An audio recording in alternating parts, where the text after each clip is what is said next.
만유를 지으신 아버지께서는 우리의 왕이시며 주이십니다. 아버지 하나님은 변함없이 태초로부터 지금까지 또한 이 세상의 마지막 날까지 우리와 함께 하실 것입니다. 우리의 인생의 걸음걸음과 우리의 모든 시간을 하나님의 선한 나라까지 인도하여 주시옵소서. 예수님 이름으로 기도드리옵나이다. 아멘.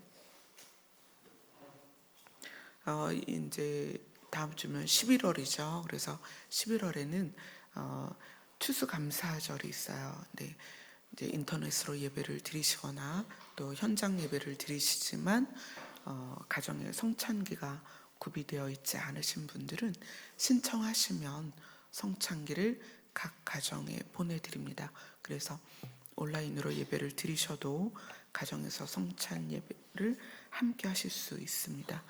그 다음에 오늘은 사실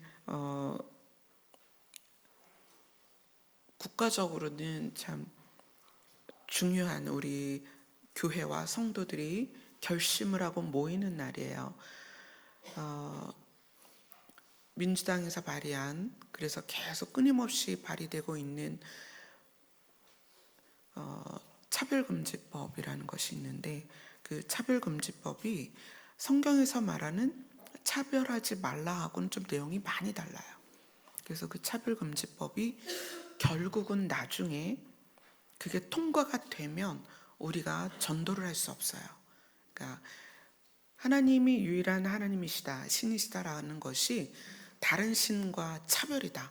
그래서 그렇게 복음을 전할 수 없고, 예를 들어서 미션 스쿨에서 성경을 가르치거나 또는 뭐 선생님이 아이들과 기도를 한다거나 이런 모든 부분에서 제재가 가해지고요. 제가 강단에서 동성애는 죄다라고 말하면 저는 잡혀가거나 벌금을 내야 돼요. 이 차별금지법은 성경에서 말하는 차별은 사람의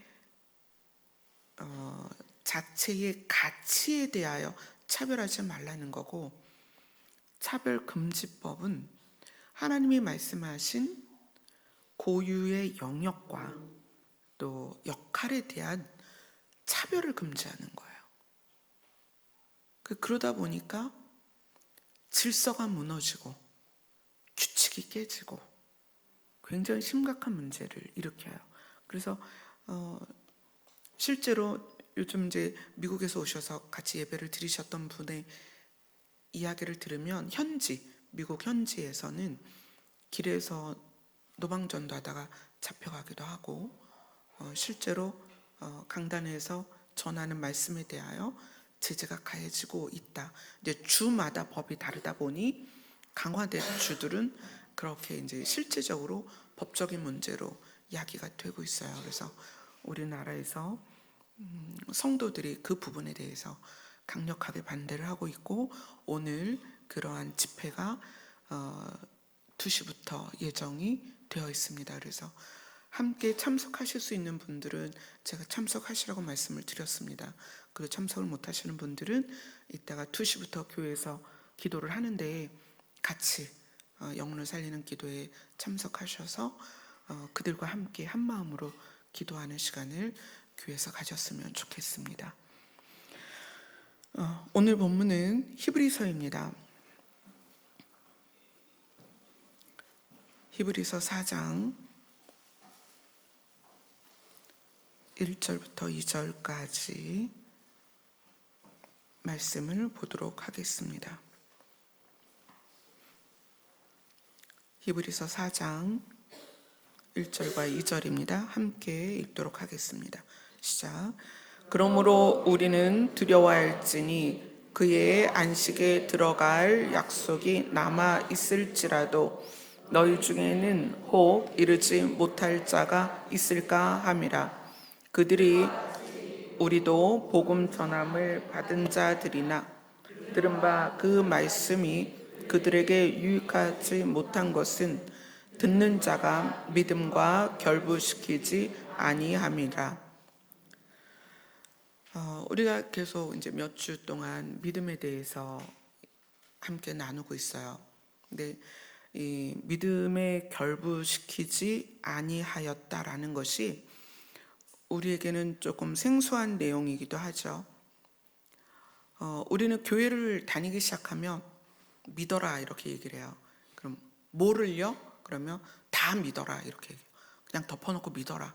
성경을 다 믿어라 이렇게 얘기하니까 믿음이라는 것이 무엇을 근거로 어떻게 믿어야 될지가 불분명하고 그것에 대한 내용이 확실하지 않으니까 믿음이 바탕이 되지 않은 신앙생활을 하고 있다는 거예요. 그래서 하나님의 전능성에 대한 내 삶의 필요를 연결하는 것이 너무 익숙해 있어요. 문제를 해결하는 것과 그 다음에 문제가 없기를 바라는 것과 내가 힘들지 않기를 바라는 그 내 심리와 신이라는 그 존재를 연결해서 삶에서 그렇게 살아왔습니다. 저도 지금부터 한 15년 전까지는 그랬어요.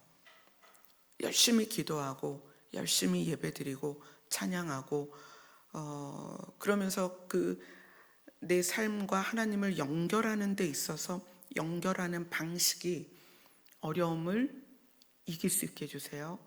고난이 없게 해주세요. 질병을 고쳐주세요. 물론 그러한 과정에서 하나님이 우리와 함께하지 않는 게 아니에요.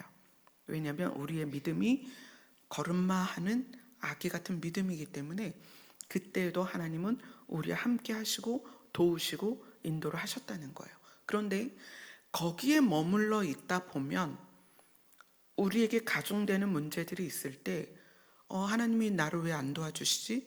내가 기도가 부족했나? 아니면 내가 회개하지 않은 게 있어서 그러나? 아니면 하나님이 나를 사랑하지 않으시나? 이러한 데에서 계속 그 믿음의 전진이 아니라 믿음의 후퇴가 생기고 하나님 앞으로 가는 것이 아니라 뒷걸음질 친다는 거예요. 하나님께서 글을 쓰게 하시고 그 글을 쭉 쓰면서 새로운 영역을 발견하면서 하나님의 말씀을 깨달아 가다가 어느 시점에서 하나님이 이제 내가 너에게 알려준 이 내용들을 삶에서 살아내라 이렇게 말씀하시는 거예요. 그 삶에서 살아내는 것이 무엇인가? 그게 바로 오늘 믿음과 결부시켜야 된다는 거예요. 삶에서 살아내는 것이. 그래서 우리는 무엇을 믿을 것인가에 대한 내용이 여러분 안에 분명히 기초가 되어야 됩니다. 자, 무엇을 믿어야 될 것이냐? 신이 계시다는 거예요. 근데 그 신이 누구냐면 하나님이시라는 거예요. 신이 계시고 그것이 하나님이시다. 우리가 하나님을 교회 안에서 신이라고 믿고 있는 이 하나님을 여러분이 신으로서 믿어지느냐, 여기서부터 이제 시작이에요. 하나님이 신이시다. 그분과 우리의 관계에서 그분은 우리를 어떻게 생각하시는가? 하나님은 우리를 사랑하십니다. 이게 안 믿어지기 때문에 두렵고 하나님께 어떻게 잘 보여야 될까를 고민한단 말이에요. 근데 성경은 전체적으로 어떤 그 설정에서 시작을 하냐면 하나님은 우리를 사랑하신다 해서 시작해요. 그게 우리가 안 믿어지는 건데 우리가 하나님을 경험하면 경험할수록 하나님은 우리를 사랑하신다는 것을 알게 됩니다. 이게 믿음의 여정 안에서 이제 우리의 믿음이 발전되어 가면서 그 부분이 우리 안에 마음으로 들어와야 돼요. 하나님이 우리를 사랑하신다. 그리고 우리가 궁금한 게 있죠. 하나님은 과연 우리에게 어떤 걸 원하실까? 하나님의 뜻은 무엇일까? 그 부분에서 이제 우리가 이제 갖는 고민이죠. 하나님은 우리에게 무엇을 원하시는가? 우리가 읽고 있는 히브리서 4장 9절부터 10절을 보겠습니다.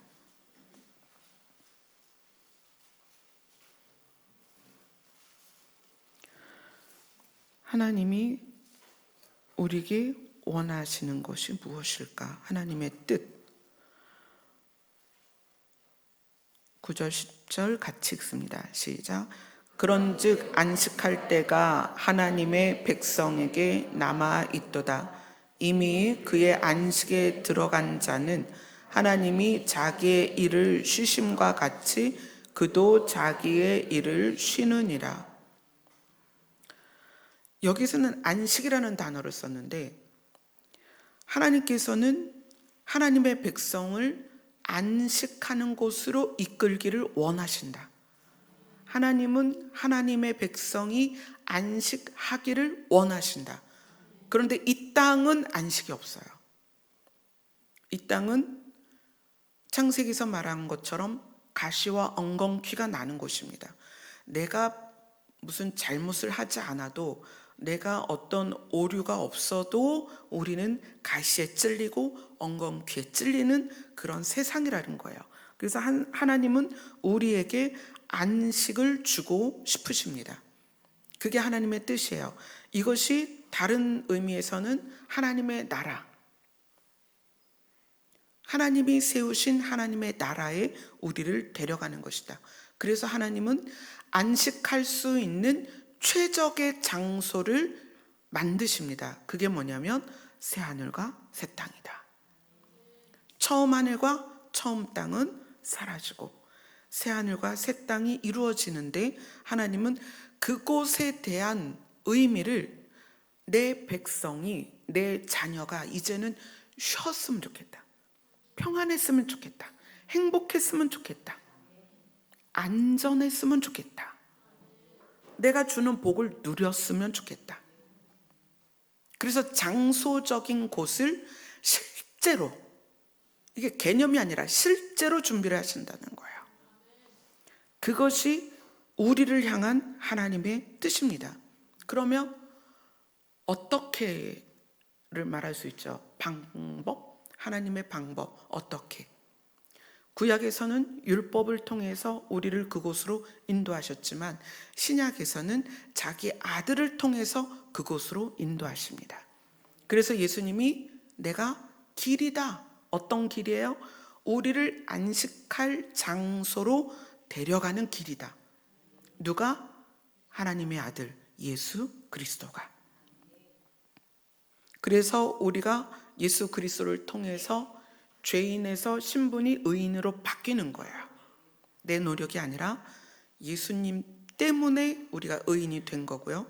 예수님을 믿어서 의인이 되었습니다. 그래서 의인이 되었기 때문에 하나님께서 안식할 장소로 우리를 데려가실 때 어떻게 따라가기만 하면 된다는 거예요.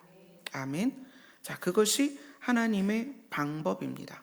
자, 그러면 하나님의 방법에 의해서 우리가 예수님을 믿었고 의인이 되었고 장소적인 개념으로서 안식할 곳으로 우리가 가는 동안에는 시간이라는 게 있다는 거예요. 시간이 걸린다. 각자 다르긴 하지만 시간이 걸려요. 그럼 그 시간을 우리는 어떻게 갈 것이냐는 거예요. 물론 하나님이 인도하시죠. 인도하시는데 우리 안에서 그 구원을 받은 상태, 의인이 된 상태에서 그것이 현실이 되는 안식하는 장소까지 가는 동안에 우리가 어떤 걸 붙들어야 되냐는 거예요. 그래서 하나님은 그것에 대해서 약속을 주셨습니다, 우리에게. 그래서 우리가 믿음은 하나님의 약속을 믿는 것이다. 이런 이야기를 했죠. 그래서 하나님의 약속을 구체적으로 보겠습니다. 자, 사도행전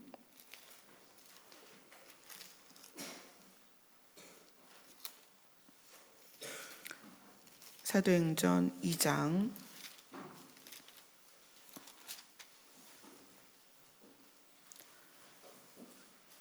21절입니다.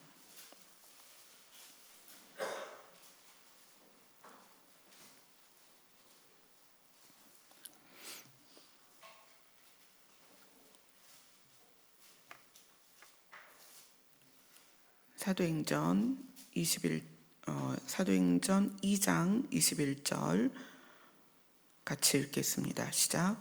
누구든지 주의 이름을 부르는 자는 구원을 받으리라. 이것은 처음에 예수님을 믿은 상태에서 우리가 의인이 가는 하나님의 나라, 안식할 수 있는 하나님의 나라에 가는 과정에서도 지속적으로 적용되는 말이 이거예요. 누구든지 주의 이름을 부르는 자는 구원을 받을 것이다. 이것이 구원을 믿음으로 받는 단계에서 구원에 이르는 그 장소에 도달하기까지의 시간 안에서도 이 약속은 우리의 끊임없이 적용돼야 할 약속이라는 거예요. 어떤 상황에서든 우리가 주의 이름을 부르면 그 상황에서 하나님은 우리를 살리시겠다고 약속을 하셨다는 거예요. 로마서로 갑니다. 사도행전 다음에 있죠. 로마서 10장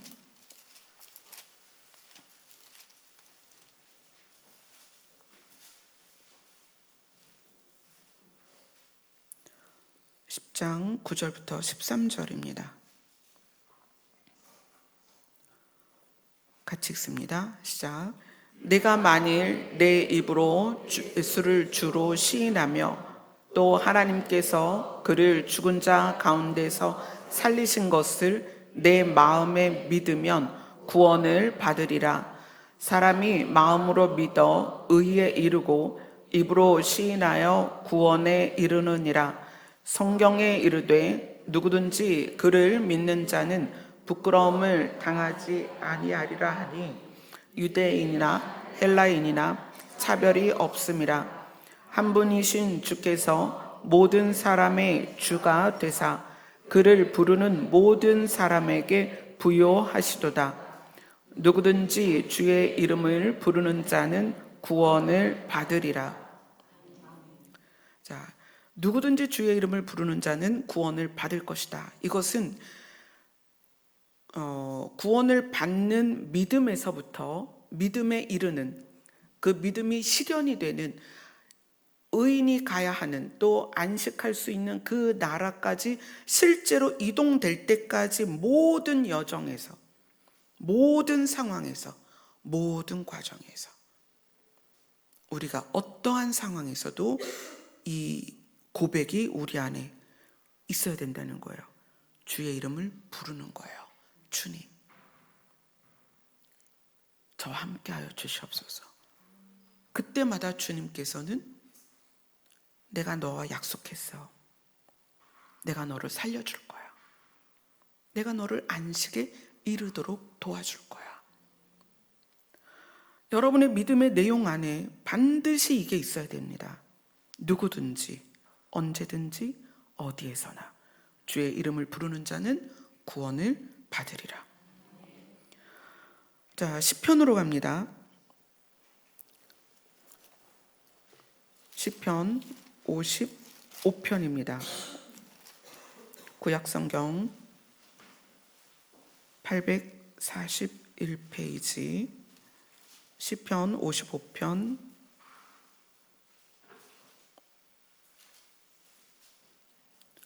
16절입니다. 같이 읽습니다. 시작. 나는 하나님께 부르짖으리니 여호와께서 나를 구원하시리로다. 하나님을 부르는 자는, 예수 이름을 부르는 자는 반드시 구원을 받습니다. 이건 약속이에요. 설마 나를? 아니요. 죄를? 아니요. 주의 이름을 부르는 자는 반드시 구원을 받습니다. 그래서 내가 지금 이 시점에서 믿어서 구원을 받았는데 안식하는 그 나라까지 가는 여정 안에서 여러분이 두려운 일이 있거나 힘든 일이 있거나 낙심되는 상황에서도 우리는 누구의 이름을 불러야 된다? 주의 이름을 부르는 거예요. 하나님은 그 상황에서, 그 여건에서 우리를 일으키십니다. 요엘서로 갑니다.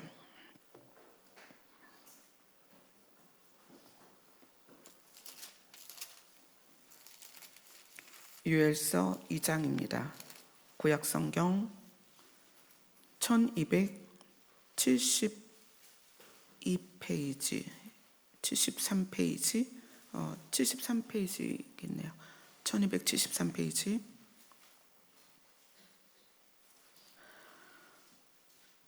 요엘서 2장 31절, 32절 같이 읽겠습니다. 시작. 여호와의 크고 두려운 날이 이르기 전에 해가 어두워지고 달이 핏빛같이 변하려니와 누구든지 여호와의 이름을 부르는 자는 구원을 얻으리니 이는 나 여호와의 말대로 시온산과 예루살렘에서 피할 자가 있을 것이며 남은 자 중에 나 여호와의 부름을 받을 자가 있을 것임이니라. 마지막 때 정말 여호와의 크고 두려운 날이 시작되기 직전에라도 해가 어두워지고 달이 핏빛같이 변하는 상황에서라도 누구든지 여호와의 이름을 부르는 자는 구원을 얻을 거라는 거예요. 여러분, 이게 믿어지셔야 됩니다. 그래서 우리는 내가 눈으로 보는 어떤 사람의 상황으로 저래서 구원받을 수 있겠어? 라고 말할 수 없다는 거예요. 여호와의 크고 두려운 날이 이르기 직전에라도 해가 어두워지고 달이 핏빛같이 변하는 그 상황이 되어서도 여호와의 이름을 부르면 누구든지 하나님께서 살려주시겠다는 거예요. 아멘. 그래서 여러분들이 여러분 눈에 믿음이 좀 작아 보이고 믿음이 없어 보여도 그것을 폄하하거나 꾸짖거나 나무라는 것이 아니라 격려하고 도와줘야 돼요. 그래서 우리가 어떤 상황에서든지 여호와의 이름을 부를 수 있도록 사실 공동체가 그 역할을 해줘야 됩니다. 아멘. 자, 하나님의 약속 첫 번째, 주의 이름을 부르는 자는 구원을 얻습니다. 이것이 한 귀로 들어와서 한 귀로 나가는 것 같은데 어느 날 내가 어떤 상황에서 도무지 살 수 없는 상황에서 그 주의 이름을 부르라는 소리가 기억나서 주의 이름을 부를 때에 하나님께서는 약속을 지키신다는 거예요. 반드시 살려주십니다. 어디까지? 안식하는 그 나라까지 하나님께서 인도하실 것입니다. 아멘. 자, 그 다음에 어떤 것을 우리가 믿어야 될까요? 하나님의 약속을 마태복음으로 갑니다. 마태복음 마지막 장이 마태복음 마지막 장이 28장이에요. 그 다음에 마지막 절. 예수님이 부활하시고 나서 마지막 하신 말씀을 마태가 마지막으로 기록을 했습니다. 28장 20절 같이 읽습니다. 시작.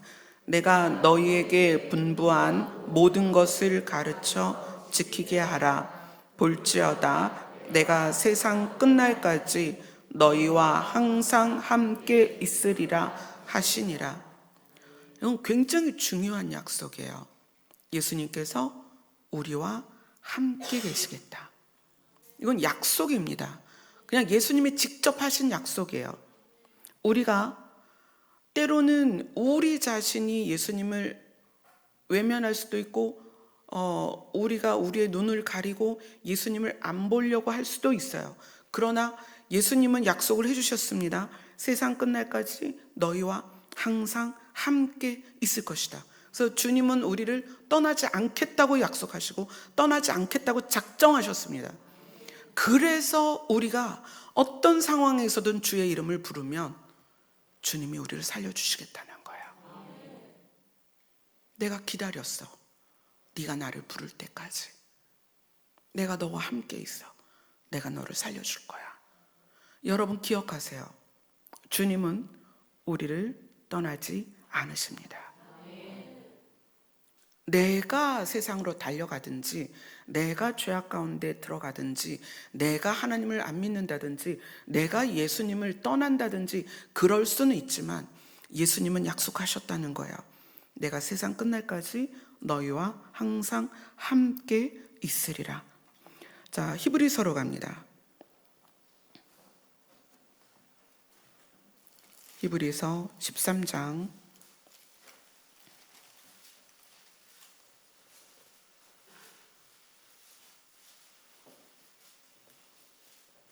5절입니다.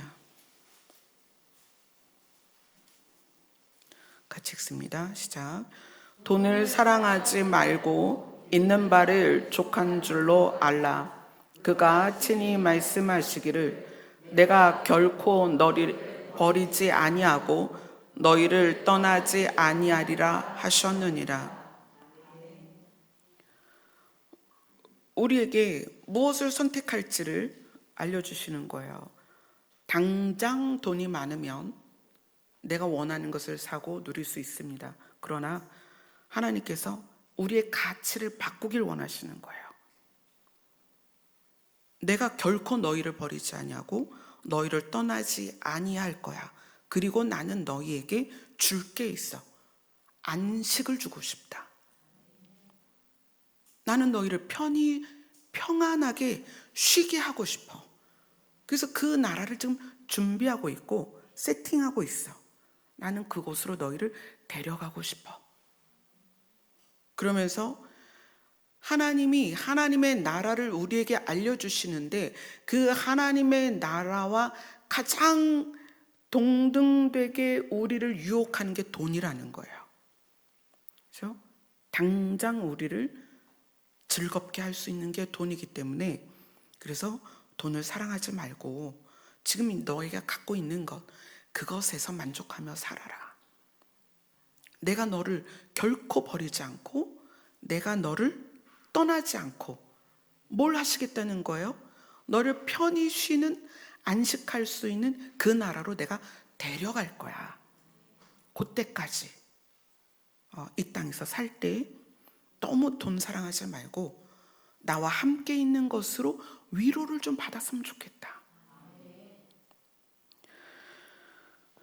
이것이 구약 성경에서도 우리가 찾을 수가 있습니다. 신명기로 갑니다.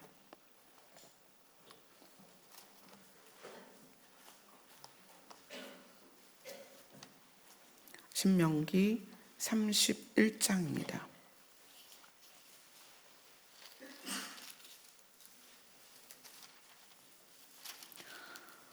구약 성경 311페이지 신명기 31장 6절입니다.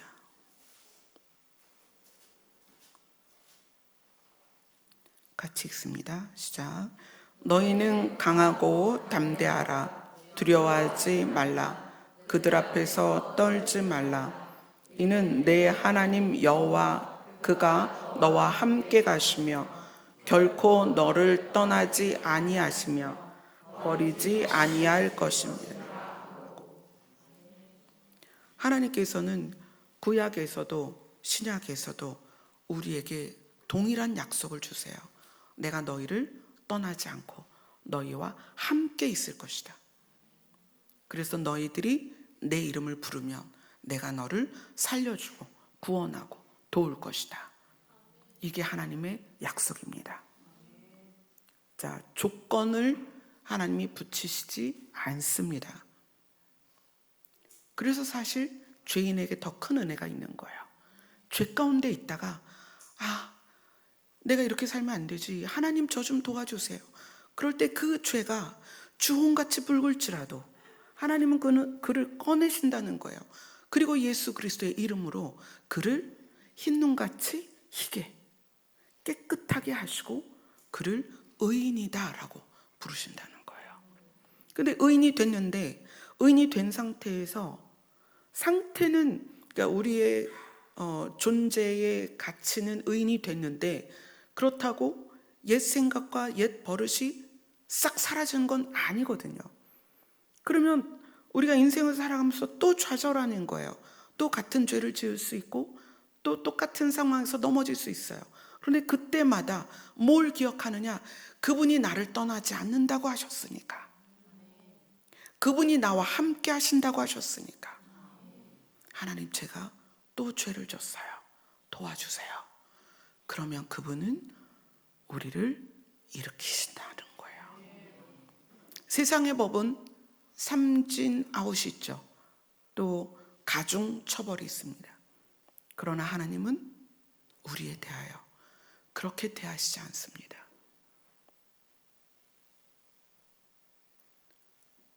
우리가 주님 앞에 우리의 죄를 회개하면 하나님은 그것을 사해 주시겠다고 약속을 하셨어요. 그래서 기억하라는 거예요. 내가 너와 함께 있다. 네가 실패할 때도 내가 너와 함께 있고, 네가 죄를 질 때도 내가 너와 함께 있다. 그러니 뭘 기억해라? 나를 기억해라. 그리고 우리가 주의 이름을 부르면 하나님께서 우리를 살리시겠다는 거예요. 너무너무 놀라운 약속이에요. 근데 이것이, 놀라운 약속이라는 것이 어디에서 시작이 되냐면, 그분이 신이라는 것을 우리가 알아야, 그 신이 우리와 함께 계시겠다고 하는 약속이 놀라운 약속이 된다는 거예요. 그러니까 이게 실감이 되지 않으면 신이 누구인가, 신에 대한 믿음으로 다시 돌아가야 돼요. 신이 누구인가, 신이 어떤 분인가. 그래서 그 신을 알게 되면 신이 우리를 떠나지 않겠다는 것이, 결코 너를 버리지 않겠다는 것이 얼마나 놀라운 것인가를 알 수 있다는 거예요. 자, 믿음의 내용을 한번 생각해 봅시다. 하나님은 우리를 결코 떠나지 않겠다. 너희들이 내 이름을 부르면 내가 달려와서 너희를 구원하겠다. 이것이 여러분 안에 깊이 뿌리 내려져야 됩니다. 그리고 그 하나님께서 어떻게 하시느냐? 자, 우리가 히브리서로 다시 돌아갑니다. 히브리서 13장입니다.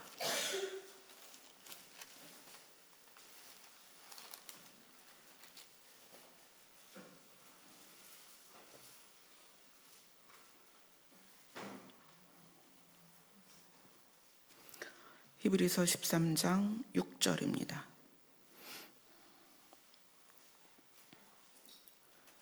같이 읽겠습니다. 시작. 그러므로 우리가 담대히 말하되 주는 나를 돕는 이시니 내가 무서워하지 아니하겠노라. 사람이 내게 어찌하리요. 우리가 아까는 신과 돈 사이에서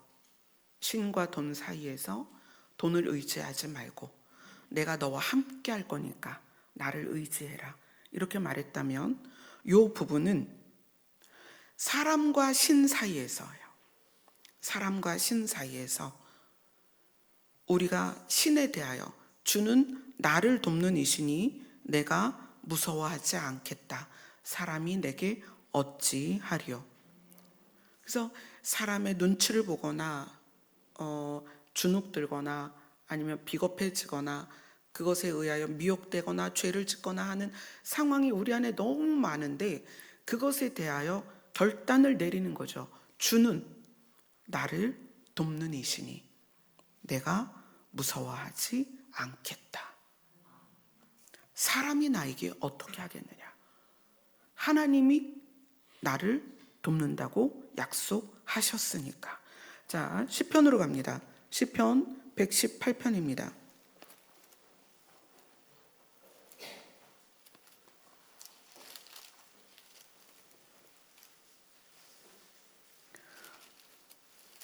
시편 118편 6절입니다.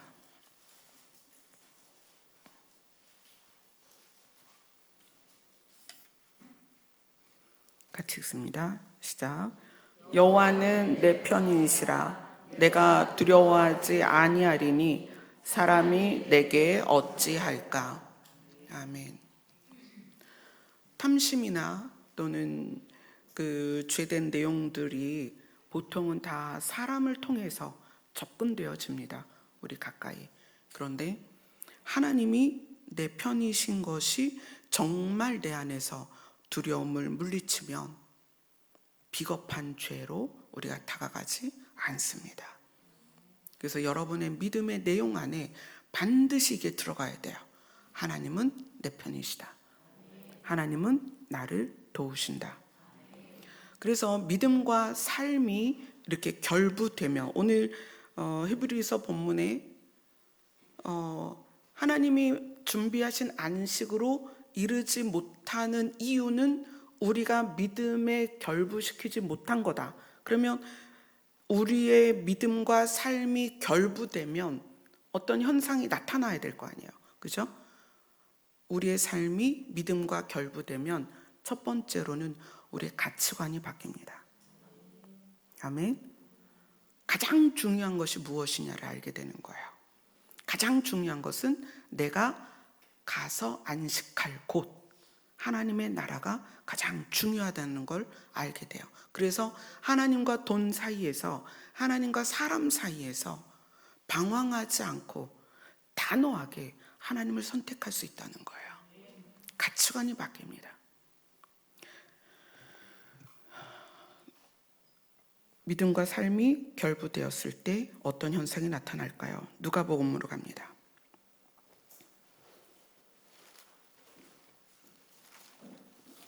누가복음 8장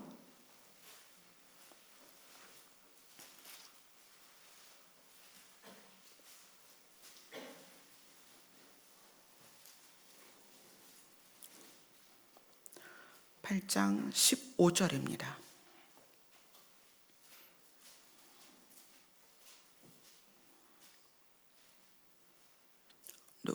누가복음 8장 15절 같이 읽습니다. 시작.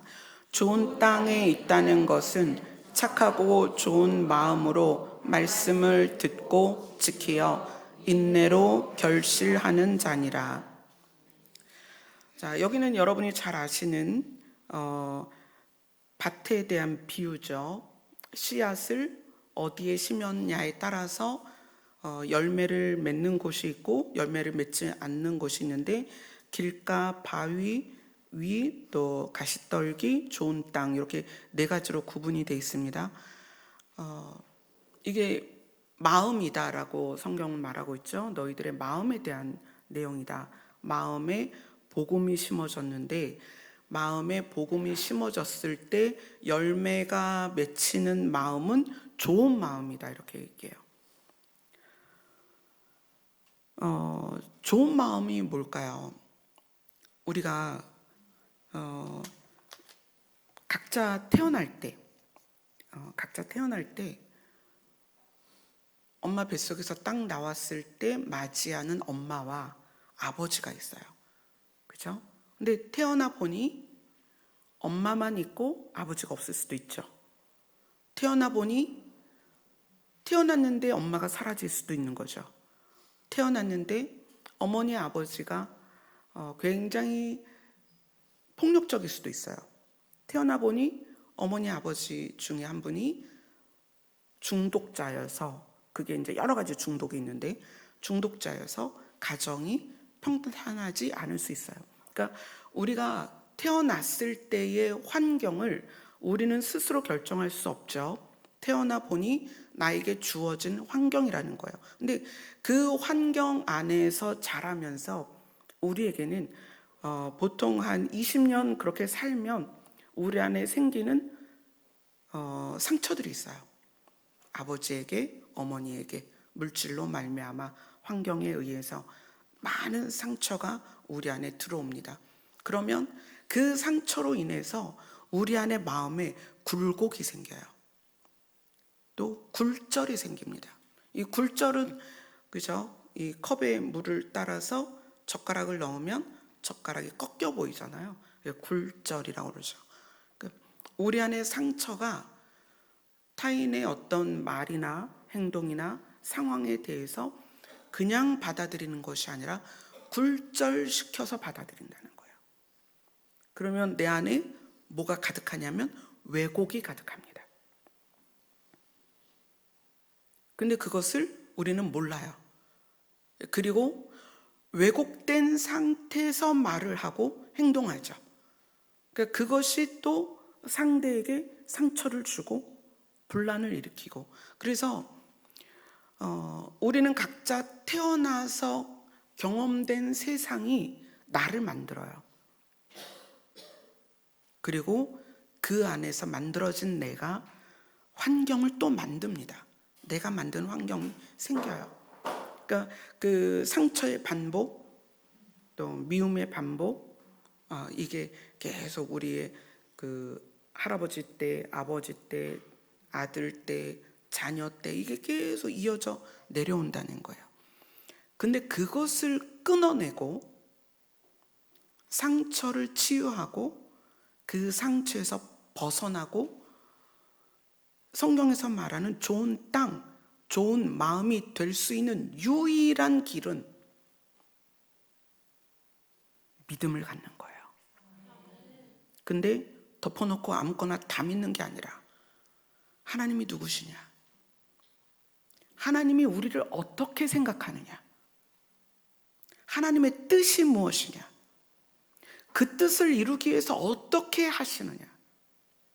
하나님이 그 뜻을 이루기 위한 방식이 있죠. 그리고 그 하나님이 이루시기 위한 방식을 위해서 하나님은 우리에게 어떤 약속을 주셨느냐? 이것이 계속 우리 안에서 우리 안에 왜곡된 부분을 수정해 갑니다. 그래, 이삭이 고백하죠. 나는 수치 가운데 태어났다. 그래서 다윗이죠. 다윗이 나는 수치 가운데 태어났다. 그래서 다윗의 엄마의 이름이 나오지 않습니다. 그러니까 무슨 얘기냐면 다윗의 엄마는 부끄러운 엄마라는 거예요. 그래서 형제들 가운데서도 아버지는 다윗을 가장 하찮게 여겼어요. 그래서 그 가장 어린 아들을 들에 내보내죠. 양을 치라고 죽음 가운데 내몰아요. 그래서 다윗에게는 아버지에 대한 상처, 어머니에게 대한 상처, 형들에 대한 상처가 가득했어요. 근데 그가 왕이 될 수 있었던 것은 하나님을 믿었기 때문이에요. 근데 전능하신 하나님을 믿어서, 그러니까 우리가 성경을 바라보는 초점이 전능하신 하나님이 양치는 목동을 왕을 만들었다. 우리 이렇게 그걸 본단 말이에요. 전능하셔서가 아니고 다윗은 하나님의 마음과 뜻과 계획을 알았다는 거예요. 그래서 하나님이 다윗에게 하나님의 나라를 계시하고 메시아를 계시하고 앞으로 장차 있어질 일들을 다윗에게 계시를 하셔서 다윗은 그것을 시편 가운데서 녹아냈다는 거예요. 하나님의 전능성을 우리는 집중해서 양치는 목동이 왕이 되도록 하나님은 이끄셨다. 전능하신 하나님이다. 이렇게 본다는 거예요. 그렇게 보는 것이 아니라 다윗은 하나님을 믿었는데 뭐까지 믿었냐면 하나님의 성품과 계획과 뜻과 일하심을 다 믿었다는 거예요. 그러다 보니 그것이 위로가 되고 그것이 힘이 돼서 자기의 상처에서 나왔다는 거예요. 비록 자기가 수치 가운데 태어났지만 아버지도 버렸고 어머니도 버렸고 형들도 버렸지만 그가 왕으로 온 백성을 다스릴 수 있는 위치까지 갔다는 거예요. 그래서 누가복음 말씀은 좋은 땅에 있다는 것은 착하고 좋은 마음으로 말씀을 듣고 지켜서 하나님을 믿었는데 전능하신 하나님으로 믿는 것이 아니라 그분의 성품과 그분이 우리를 대하는 방식과 그분의 뜻과 그분이 이루실 것에 대한 약속들이 믿어지니까 돈과 하나님 사이에서 나는 찌질해요, 돈도 없고요, 돈도 많이 못 벌고요, 그러다가 하나님을 믿으니까 하나님 이거 돈 다 필요 없어요. 제가 있는 것으로 그냥 살 거예요. 저는 하나님이 저에게 약속하신 것이 더 소중합니다. 사람과의 갈등 안에서 사람 눈치 보고 사람에게 상처받고 사람에게 치이고 그래서 막 여러 가지 심리적인 부작용들이 있잖아요. 우울증이 오기도 하고 공황장애가 오기도 하고 많은 내 안에서 질병들이 생긴단 말이에요. 근데 그러할 때 믿음을 붙잡으니까 그 믿음 안에 그 내용들 안에서 하나님이 너를 버리지 않을 것이며 내가 너와 함께 할 것이며 세상 끝날까지 너와 함께 있을 것이다. 우리는 얼마나 많이 외면되고 얼마나 많이 거절되고 얼마나 많이 업신여김을 당하고 그렇지 않아요? 저도 굉장히 많은 그런 경험들이 있습니다. 그러나 그 경험을 딛고 일어나는 데 있어서 내가 무슨 심리 치료를 받아서가 아니라 하나님이 나와 함께 하신다는 것이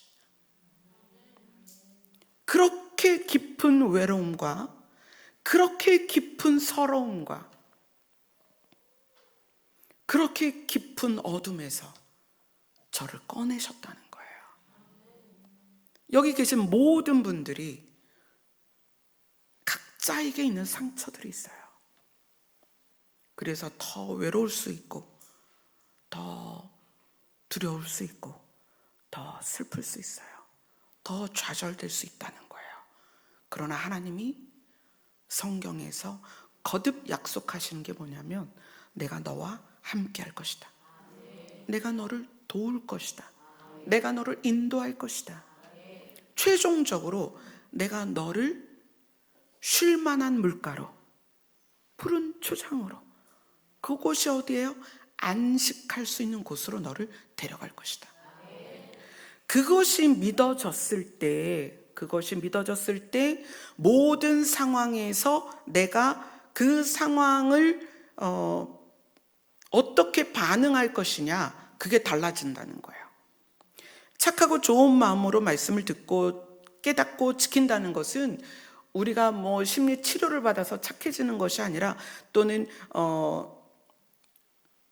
윤리적인 어떤 도덕적인 착함이 아니라 하나님의 약속이 믿어졌고 그것을 붙들었기 때문에 갈등 속에서 내가 어떻게 반응할지를 알게 됐다는 거예요. 그래서 원수를 어떻게 해요? 사랑하는 거예요. 하나님, 저 사람이 지금은 그걸 몰라서 나를 미워하고 나를 구박하고 나를 공격하고 나를 때리고 나를 해코지하지만 하나님, 저는 하나님이 저와 함께 하시기 때문에 이것이 괜찮아요. 근데 저 사람이 너무 불쌍해요. 저 사람도 이걸 좀 알았으면 좋겠어요. 하나님의 약속이 믿어졌으면 좋겠어요. 하나님이 주시고자 하는 안식이 그도 믿어졌으면 좋겠어요. 이런 긍휼이 나올 때 그를 위해서 기도한다는 거예요. 그래서 인간과의 사람과의 관계 안에서 분노하거나 미워하거나 공격하거나 맞대응하는 것이 아니라 원수를 위해서 기도를 하는 거예요. 그래서 우리가 착해지는 거예요. 우리가 심리치료를 받아서 착해지는 것이 아니라 하나님의 약속이 믿어지고 하나님이 우리에게 주시겠다고 한 그 안식하는 나라가 믿어지기 때문에 그래서 우리가 마음이 넓어지는 거예요. 그리고 아는 거죠. 나는 사실 저 사람과 똑같은 사람인데 예수 그리스도로 말미암아 의인이 되었고 어떻게 보면 나는 저 사람보다 더 나쁜 사람이었는데 내가 안식하는 나라를 받게 되었으니 그래서 그 사람들에 대하여 마음이 넓어지는 거예요. 사실은 내가 더 나쁜 사람이었어.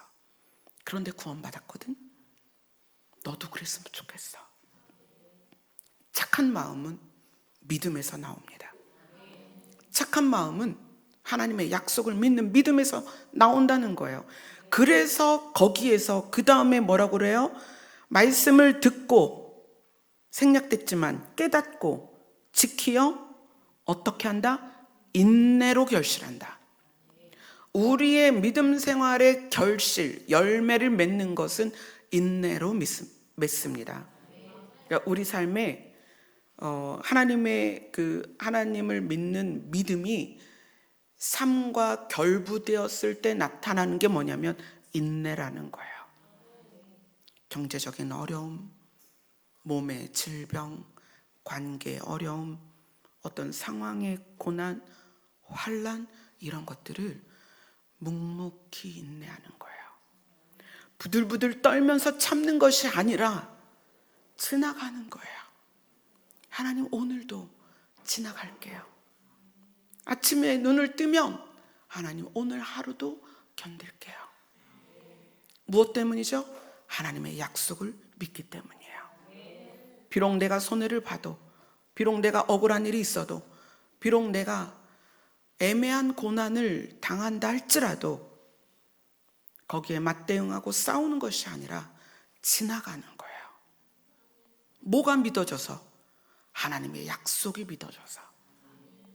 그러니까 내가 지금 어떤 상황에 부들부들 떨고 서로 욕하고 멱살 잡고 미워하고 원망하고 그러고 있다면 우리 안에 뭐가 부족한 거예요? 믿음이 부족한 거예요. 그럼 어디로 돌아가야 돼요? 믿음으로 돌아가야 돼요. 그래서 주님 앞에서, 주님, 제가 오늘 이런 일이 있었는데 너무 화딱지가 나서 제가 고래고래 소리를 지르고 걔를 때리고 욕하고, 여러분 부부 안에, 부모 자식 간에, 형제들 간에 그런 일 너무 많죠. 그럴 때마다 아셔야 돼요. 내가 믿음이 없구나. 이거는 구원을 흔드는 믿음이 아니라 하나님의 약속에 대한 믿음이 없다는 거예요. 하나님의 성품에 대한 믿음이 없다는 거예요. 하나님의 뜻에 대한 믿음이 없다는 거예요. 그럼 우리는 다시 주님 앞에 가는 거예요. 제가 오늘 이런 일 때문에 화가 났어요. 제가 오늘 돈이 좀 부족해서 불편했는데 이것 때문에 승질이 났어요. 제가 남편 때문에 돌아버리겠어요. 제가 아내 때문에 살맛이 안 나요. 어디로 가야 돼요? 주님 앞에 가야 돼요. 제가 부모 때문에 열불이 나서 못 살겠어요. 제가 자식 때문에 진짜 호적에서 그놈을 빼버리고 싶어요. 그럴 때 여러분 어디로 가요? 주님 앞에 가야 돼요. 아직도 내 안에 그분의 뜻과 약속이 가득 채워지지 않은 거예요.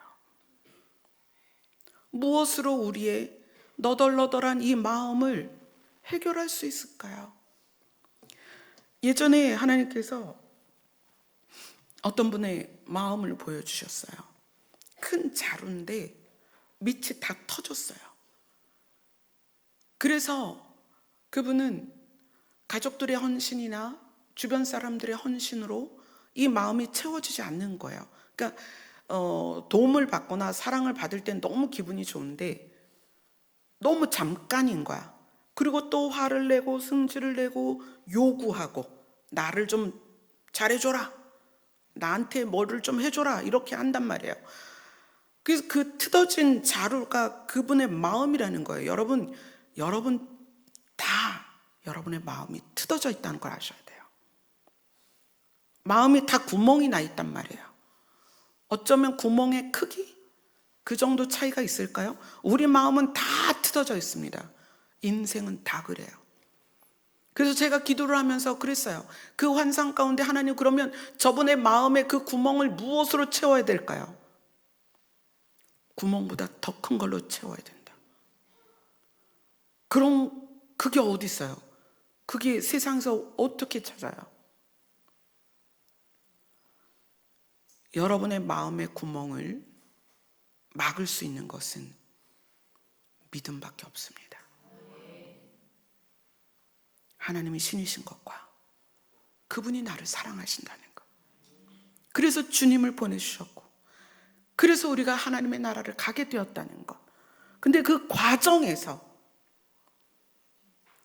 네가 나를 부르면 내가 너를 살려줄 거야, 도와줄 거야, 그리고 내가 너와 함께 있을 거야. 이것이 여러분의 믿음이 돼야 된다는 거예요. 그래야 그것 때문에 이 땅을 살아가는 과정에서 우리가 참고 견딘다는 거예요.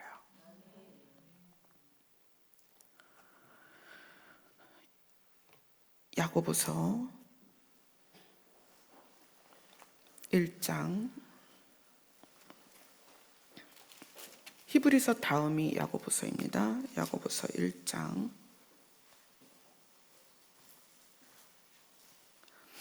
12절입니다.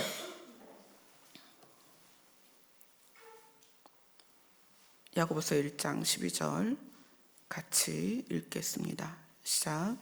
시험을 참는 자는 복이 있나니 이는 시련을 견디어낸 자가 주께서 자기를 사랑하는 자들에게 약속하신 생명의 면류관을 얻을 것이기 때문이라. 아멘. 생명의 면류관은 하나님께서 안식을 위해 준비하신 장소에 들어갈 수 있다는 거예요. 그런데 어떤 자가? 시험을 참는 자가, 시련을 견디어낸 자가 주께서 자기를 사랑하는 자들에게 약속하신 생명의 면류관을 얻게 될 것이다. 그러니까 믿음이 생긴 다음에 하나님의 약속들이 믿어져서 시험을 참고 시련을 견디어낼 때 주님께서는, 하나님께서는 너희가 나를 사랑하는구나라고 인정한다는 거예요. 그래서 자기를 사랑하는 자들에게 약속한 생명의 면류관, 그걸 주시겠다는 거예요. 그러면 우리가 어려운 일을 많이 겪어서 맷집이 생겨야 되느냐? 그 맷집으로 견디느냐? 아니요. 내가 자라오는 환경에 어려움이 있었던 없었던 간에 우리가 앞으로 사는 과정에서 생기는 모든 어려움과 힘든 일들은 하나님의 약속을 믿는 믿음으로 이겨내는 거예요. 경험이 이기는 게 아니라 믿음으로 이기는 것입니다.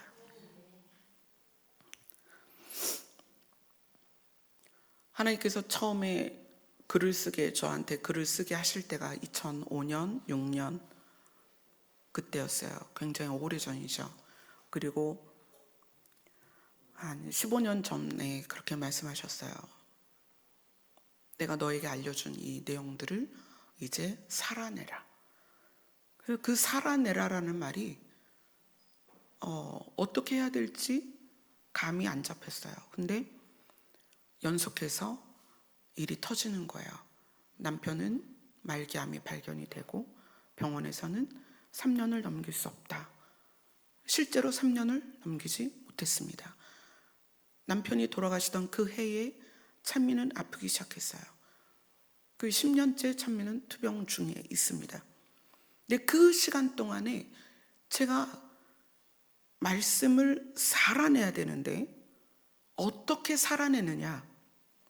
여러분, 말씀을 살아내는 것은 기도를 하루에 몇 시간 하고 성경을 몇 번을 통독을 하고 필사를 몇 번 하고 예배를 한 번도 안 빠지고 그런 거에 있는 게 아니고, 말씀을 살아내는 것은 내가 처한 상황을 이겨내고 견디는 거예요.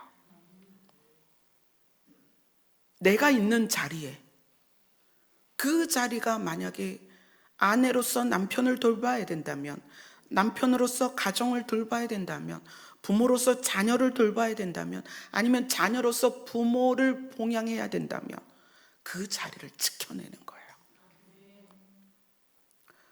만약에 국가적인 어려움이 있거나 시대적인 어려움이 있다면 그것을 견뎌내는 거예요. 묵묵히 견뎌내는 거예요. 무엇 때문이죠? 하나님 때문이죠. 이스라엘 백성들이 광야에서 그렇게 불평하고 불만하고 그래서 거역하고 완악했던 그 모습을 뭐라고 이야기하냐면 믿음이 없었다라고 얘기를 해요. 뭐에 대한 믿음이 없는 거예요? 하나님이 가나안을 주시겠다는, 그것까지 인도하겠다는 하나님의 마음과 그것을 실행하실 하나님의 그 의지를 못 믿었다는 거예요.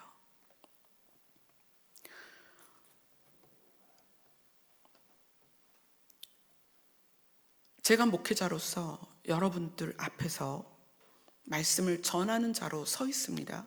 그럼 저는 여러분에게 무엇을 보여드려야 될까요? 여러분 저에게 뭘 기대하세요? 물론 말씀을 잘 전해야 되겠죠? 여러분이 저에게 기대하는 것이 제가 기도를 많이 하는 거예요? 여러분이 저에게 기대하는 것이 막 손만 얹으면 모든 병이 낫는 거예요? 여러분이 저에게 기대하는 것이 예언하고 계시하는 거예요? 저는 여러분 앞에서 무엇을 해야 되느냐? 인내하고 견디는 거예요. 어떤 상황에서든 저는 여러분 앞에서 인내하고 견디는 모습을 보여야 돼요.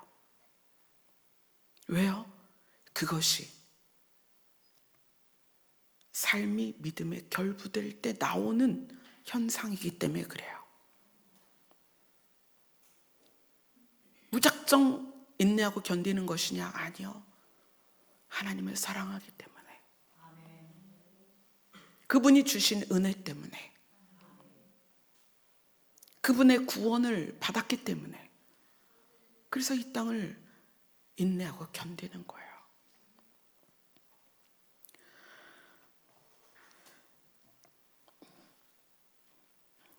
그래서 만약에 제가 그렇지 못하면, 인내하고 견디지 못하는 모습이라면 저는 강단에 설 자격이 없어요. 강단에 서지 말아야 돼요. 그래서 인내하고 견디던 모세가 그 과정에서 어느 날 그러지 못할 때 하나님께서 그렇게 표현하시죠.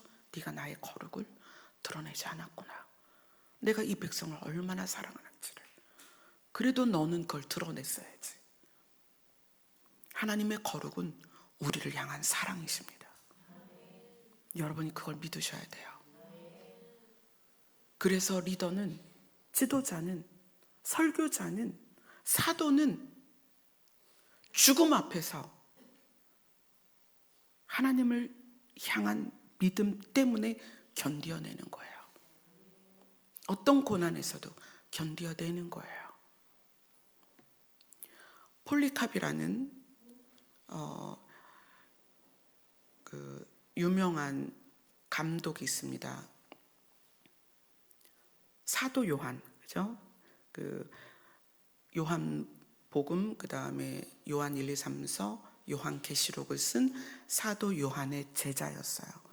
근데 그 폴리캅이 죽을 때 어떻게 죽었냐면 화형을 당했어요. 그 당시 이제 로마가 기독교를 탄압할 때였기 때문에 황제가 신이었고, 폴리캅에게 황제를 신으로 인정하라는 요구 앞에 난 그럴 수 없다. 그리고 적극적으로 화형을 당합니다. 근데 그 화형이 어떻게 하냐면 나무를 모아놓고 나무 기둥을 세워요. 그리고 사람을 묶고 못으로 사람을 그 기둥에 박습니다. 왜냐하면 불이 뜨거우면 사람이 막 몸부림을 치면서 줄은 이제 불에 끊어지니까 이 불 밖으로 나가려는 몸부림을 치거든요. 근데 폴리캅이 이렇게 얘기해요. 나는 이 불에서 흔들리지 않을 믿음이 있다. 하나님께서 나를 그렇게 붙들어 주실 것이다. 나를 못 박지 말고 내가 이 불을 견딜 것이다. 그리고 기둥에 폴리캅을 묶고 불을 붙이는데 꼼짝도 안 하고 거기서 타 죽습니다. 그의 인내가 어디서 왔을까요? 그 사망을 이기는 인내가 어디에서 왔을까요? 하나님의 약속을 믿는 그분의 존재를 믿는 그 믿음에서 온 거예요. 그래서 제가 여러분하고 폴리카베의 기도문을 한번 읽어보고 싶어서 준비를 했어요. 네, 띄워주세요. 이 폴리캅은 폴리카르포스라고도 이름이 불려집니다. 그 폴리캅의 기도문을 우리가 같이 한번 읽어봤으면 좋겠습니다. 보이시죠? 읽겠습니다. 시작. 사랑하는 복된 아들 예수 그리스도를 통해 우리에게 당신에 관한 지식을 주신 아버지여, 당신 앞에 살고 있는 모든 천사들과 천군들과 피조물 그리고 모든 의인들의 하나님이여, 당신께서 오늘 이 시간 나로 하여금 순교자의 반열 그리스도의 잔에 참여하게 하시어 내 몸과 영혼이 성령의 썩지 않는 축복 속에서 영생의 부활을 얻기에 합당하게 여겨주심을 감사하나이다. 오늘 나는 신실하고 참되신 하나님이신 당신께서 예비하시고 계시하시고 이루신 풍성하고 연락될 만한 제물로 당신 앞에 드려지기를 소원하나이다. 나는 이 모든 일을 인하여 당신의 사랑하는 독생자 영원한 대제사장을 통해서 당신을 찬양하고 감사드리며 영광을 돌리나이다. 성부와 성자와 성령께 이제로부터 영원토록 영광이 있을지어다. 아멘. 화형당하기 직전에 폴리캅이 모든 대중이 듣도록 했던 마지막 기도예요. 자기를 제물로 하나님께서 받아주시기를 기도했던 내용입니다. 여러분, 못 견디겠는 게 뭘까요? 여러분 자신 안에 뭘 못 참겠어요? 여러분이 극복되지 않는 부분이 뭐가 있습니까? 그런 부분이 있다면 우리가 믿음 안으로 더 들어가야 돼요. 주님 앞에서 주님이 하신 약속들과 주님이 우리에게 주시고자 하는 게 무엇인지를 아직 우리가 희미하다는 거예요. 하나님께서는 자기를 사랑하는 백성들에 대하여, 또 하나님이 사랑하는 백성에 대하여 하나님께 구하면 반드시 하늘로부터 오는 지혜로 깨닫게 하십니다. 여러분의 지금의 심리가 여러분의 믿음의 현 주소입니다. 불안함, 두려움, 서러움, 외로움, 어둠, 무엇이든 간에 그게 우리 믿음의 현 주소라는 거예요. 그러면 우리는 다시 주님 앞에 가야 됩니다. 내 안에 어떤 분노, 불평, 원망, 이게 내 믿음의 현 주소예요. 그럼 주님 앞에 가야 돼요. 그리고 주의 이름을 부르세요. 어떤 말로 기도해야 될지 모르면 그냥 주의 이름을 부르세요. 하나님께서는 하늘의 지혜로서 우리에게 다가오셔서 하나님의 마음을 드러내시고 하나님의 뜻을 알리시고 우리를 인도하실 것입니다. 아멘. 기도하겠습니다.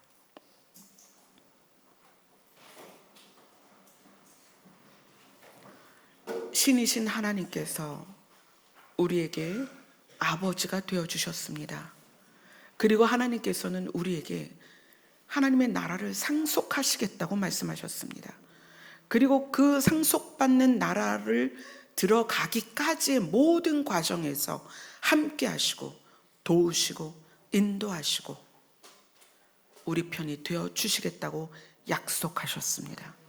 그런데 이 놀라운 가치가 우리 안에 없어서 늘 불평하고 불만하고 또 분노하고 원망하고 서러워하고 외로워하며 우리가 몸부림을 치고 있습니다. 이제 이 시간 이후로 우리가 주의 이름을 부르겠습니다. 주님께서 하늘의 지혜로 또한 하나님의 영으로 우리를 도와주시옵소서. 예수님 이름으로 기도드리옵나이다. 아멘. 믿음의 반석 위에 든든히 서게 되기를 소망하며 찬송하겠습니다.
여러분이 주의 이름을 부르는 것이 어색할 수 있습니다.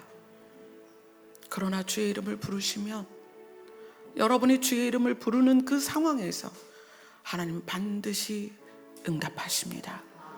왜냐하면 하나님은 여러분을 떠난 적이 없으세요.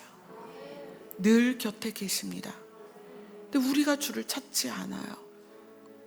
이 시간에 1시까지 기도할 때 여러분이 마음껏 주를 찾으셨으면 좋겠습니다. 아멘. 기도하겠습니다.